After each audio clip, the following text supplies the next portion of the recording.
जय श्री सीताराम। मैं पंडित राकेश तिवारी श्री राम कथा और श्रीमद् देवी भागवत का गायन करता हूँ। मैं किन्हीं बातों को लेकर के थोड़ा मन में बहुत विचार करने के बाद में मुझे ऐसा लगा कि इस बारे में सभी से एक बार बात करना चाहिए। मैं इस वीडियो के माध्यम से सबको उस विषय के बारे में बताना चाहता हूँ। पिछले दिनों राजस्थान में महात्मा पंडित प्रदीप मिश्रा जी के द्वारा कथा में कहा गया, मंदिरों में ड्रेस कोड व्यवस्था का विरोध किया। उन्होंने अपनी कथा के दौरान भगवान शिव और रावण का भी जिक्र किया और तर्क दिया कि भगवान कपड़ों से नहीं बल्कि भक्ति भाव से प्रसन्न होते हैं। भोलेनाथ तुम्हारा कपड़ा देखता है कि तुम्हारा कलेजा देखता है? शिव कपड़े से कभी प्रसन्न नहीं होगा। पंडित प्रदीप मिश्रा का मानना है कि मंदिरों में ड्रेस कोड लागू करने से सनातन धर्म का ही नुकसान होगा और नई पीढ़ी को सनातन धर्म से जोड़े रखने के लिए ऐसी पाबंदियां तुरंत हटा देनी चाहिए। इस बीच देश के कई राज्यों में मंदिरों में प्रवेश भगवान शिव भाव देखते हैं। ये बात तो सत्य है कि भगवान भावग्राही है, लेकिन हमारे मंदिर लोक शिक्षण और जन जागरण के केंद्र हैं। यूं तो हर जगह तरह तरह के वेश विन्यास और वस्त्र पहने जाते हैं, लेकिन मंदिरों में पारंपरिक वस्त्र पहनना चाहिए।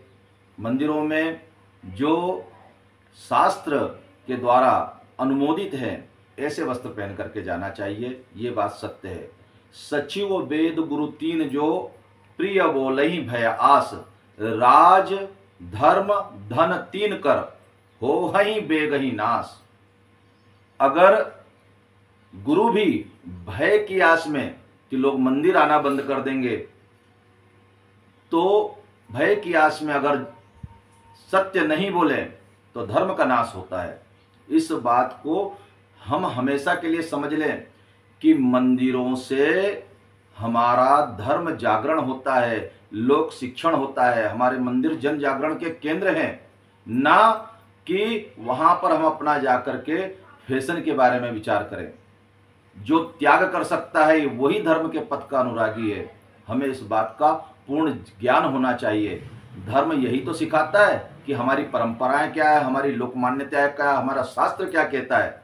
और शास्त्र का अनुमोदित वाक्य जो शास्त्र के ज्ञाता हैं वही बताते हैं। लेकिन अगर वो किसी प्रकार के भय के कारण इस प्रकार की वाणी बोले तो विचारणीय बात हो जाती है।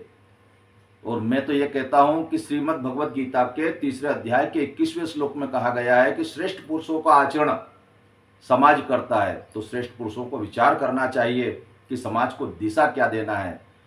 बहनों से भी एक बात कहना चाहूँगा कि आपके माता पिता भाई और जो साधु संत हैं वही आपको ये शिक्षण देंगे। बाकी समाज तो अदृश्य और गलत तरीके दृश्य देखने के लिए पैसा खर्चा करके फिल्मों में जाते हैं।